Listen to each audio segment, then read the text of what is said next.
Cooking for Cinco de Mayo is the perfect reason to celebrate all of the flavors that have influenced us that came from south of the border. So let's load up our plate with delicious food and drinks inspired by Mexico.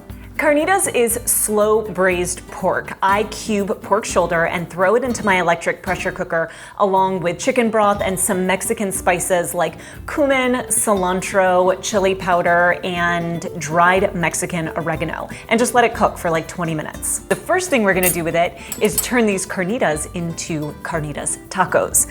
I remove the meat and place it on a parchment-lined baking sheet, then pop it under the broiler to crisp up the pork and bring out all of the classic flavor. I love to char my tortillas. I just put them straight on a stove and use my tongs and just flip them around for a few seconds until they have a nice char around the edges. I fill corn tortillas with the meat and top with Jerez traditional guacamole. It is carefully crafted using quality ingredients that add flavor, heat, and the soul of Mexico to this dish.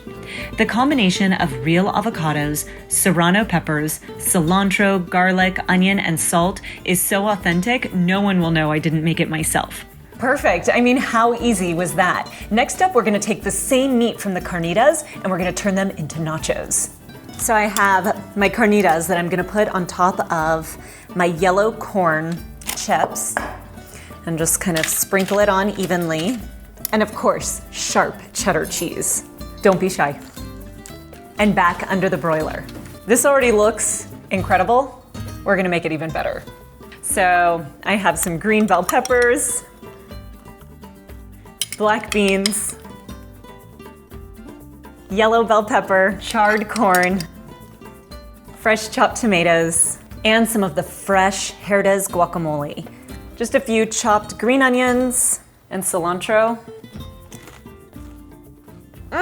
So remember how I told you to strain off the liquid for our carnitas? We are going to use that liquid and turn these carnitas into pozole. Simply add back the shredded chicken, a can of diced tomatoes and green chilies, and hominy, and you have an incredible soup that is my favorite, pozole.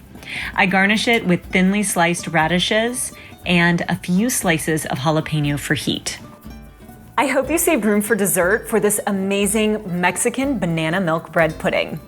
First, I whisk Muala banana milk, eggs, Mexican vanilla, Mexican cinnamon, and a little honey in a large mixing bowl. The banana milk tastes like banana bread. It's rich and sweet, but contains no added sugar, and it's a great dairy alternative that's also nut-free. You can find it at most DFW grocery stores like Kroger and Walmart. I cube a loaf of brioche bread and then add it to the mixing bowl. I love to let it soak at least for 30 minutes or overnight before baking it and topping it with cinnamon sugar. It's the most decadent dessert and the perfect way to end this authentic Mexican meal. So rich and creamy, lots of banana flavor, plus that Mexican vanilla and cinnamon is perfect. You can find all of these recipes, including how to make carnitas and loads of margarita recipes on my blog, dinnerreinvented.com. Thanks for having me and happy Cinco de Mayo.